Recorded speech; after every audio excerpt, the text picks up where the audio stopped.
السلام علیکم ناظرین، اس ویڈیو کلپ میں آپ کو آئندہ دنوں کی موسمی صورتحال کے بارے میں کچھ معلومات دی جاتی ہے۔ اگرچہ آج اور کل تو کالی بادلوں کی آواجاوی کے علاوہ کوئی بارشی ایکٹیویٹی نظر نہیں آ رہی ہے۔ البتہ کل رات کو ہزارہ ریجن بٹوار کے علاقے میں اندر کچھ علاقوں میں ہلکی پھلکی بارش ہونے کے امکانات نظر آ رہے ہیں۔ اس کے علاوہ 8 جولائی کی بات کریں تو 8 جولائی کو پشاور سے لے کر ڈیرہ اسماعیل خان تک کچھ علاقوں میں، بلکہ خیبر پختونخوا کے کچھ علاقوں میں بھی بارش ہونے کے آثار نظر آ رہے ہیں۔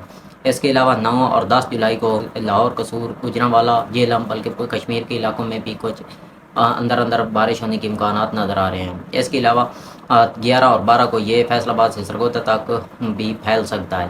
البتہ آپ یہی سمجھیں کہ اگلے ایک ہفتے کے لیے خیبر پختونخوا کے شمالی بلکہ مشرقی علاقوں میں بھی کچھ بارشی ایکٹیویٹی ہونے کے آثار نظر آ رہے ہیں۔ اصل میں یہ جو مونسون ہے نا، اس سال آپ یہی سمجھیں کہ ہبس اور گرمی والی کیفیت تقریباً ستمبر تک جاری رہ سکتی ہے۔ یہ سب کچھ نیوٹرل پیٹرن کے فعال ہونے کی وجہ سے ہو رہا ہے، بلکہ اس سال تو نیوٹرل پیٹرن کے فعال ہونے کی وجہ سے بعض علاقوں میں مونسون کی بارشیں نہ ہوں تو یہ بھی ہو سکتا ہے۔